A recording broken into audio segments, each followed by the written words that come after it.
This is called Special Delivery by Valjean McLenighan, illustrated by Richard Brown.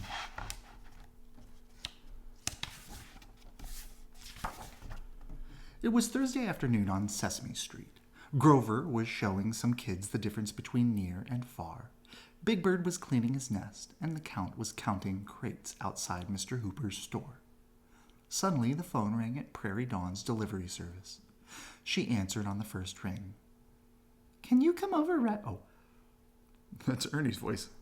No, can you come over right away?" Ernie asked. "I have something to send Bert. He's gone to a convention and he forgot to take it with him." "Oh, you called the right number," said Prairie Dawn. "We are experts in careful and speedy service." Prairie Dawn sped off on her skateboard. "I'm glad I started my own business," she thought as she skipped up the stairs of 123 Sesame Street. "I never know where the next call will take me." Ernie was in the kitchen, tying up a package. "Put your finger on this knot, will you please?" he said. "I want to make sure the string is good and tight. This is an important package." Ernie pulled on his ink pad and stamped Rush on the package in 3 different places. Next came a handle with care label, then special delivery. There were so many labels on the package that Prairie Dawn could hardly find the address. "Penfeather Falls?" she asked in disbelief. "Oh, yes," said Ernie. "That's where the Pigeon Fanciers' Convention is held. Bert must be frantic without this. So please hurry, Prairie Dawn." "Penfeather Falls," said Prairie Dawn as she unlocked her bike. "That's quite the trip. I guess the first step is to get downtown." She hopped on her bike and rode off. Suddenly, she heard the thwomp, thwomp, thwomping of a flat tire. "Oops," she said. "No time to fix it now." Prairie Dawn got on a city bus and found a seat next to the window. "Well, there's more than one way to get downtown," she thought.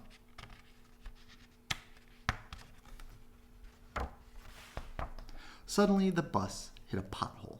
Ka-thump! The package bounced out of Prairie Dawn's lap and flew out the window and landed in the back of a dump truck full of trash. "Stop!" cried Prairie Dawn. The bus stopped and she jumped off. By the time Prairie found a taxi, the truck was almost out of sight. "Follow that truck," she said to the taxi driver. The taxi chased the truck through the narrow streets, down toward the river, and Prairie Dawn could see her package bouncing around on top of the load. When the taxi turned a corner and pulled up to a dock, the dump truck was already parked and empty. "It's a good thing Ernie wrapped the package well," said Prairie Dawn as she watched it float down the river on a garbage barge. Quickly, she slipped on a life jacket and jumped into a speedboat at the dock. Prairie Dawn was halfway to the barge when the speedboat started to slow down. Sputter, sputter. It was out of gas.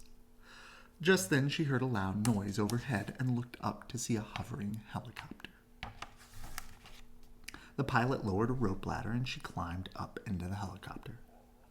"Thanks," said Prairie Dawn to the pilot. "Just drop me off at the barge, please.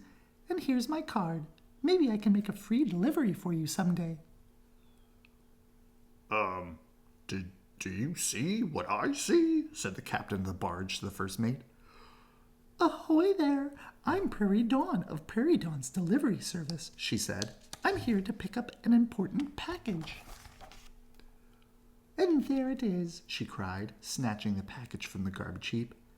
"I've never lost a package yet," she said, dusting it off. "Now, if I could just borrow your rowboat, please." Prairie Dawn got in the rowboat and rowed as hard as she could toward the shore. When she landed, she ran to the train station and arrived just in time to catch the 4:17 train to Cooville. "Whew," she said when she found a seat on the train. Then she took out her map. There was no railroad tracks or roads between Cooville and Penfeather Falls. "Oh, goodness," said Prairie Dawn. "It looks as if the only way to get to Penfeather Falls from Cooville is as the pigeon flies." Did you say Pinfeather Falls? Asked someone from across the aisle. Yes, answered Prairie Dawn. I must get there right away. Oh, you're in luck. I'm Melba T. Birdbrain, president of the Birds of a Feather Company, and I'm on my way to Pinfeather Falls. Would you like to ride with me to the falls? So Prairie Dawn and Melba Birdbrain rode to the convention in a beautiful hot air balloon. The birds of a feather flock of homing pigeons guided them to a safe landing in Pinfeather Falls. And this says Pigeon Fanciers Convention. Hey, Bert, Called Prairie Dawn, spotting him in a crowd of pigeon fanciers. I have a package for you from Ernie. Oh, good old Ernie, Said Bert, ripping open the package. he knew I had forgot something important. What? Gasped Bert. A picture of Ernie? Oh no, I thought it might be my paperclip collection. I don't leave home without it. Sign here, please, said Prairie Dawn. That's the end of the book. Good night. I love you.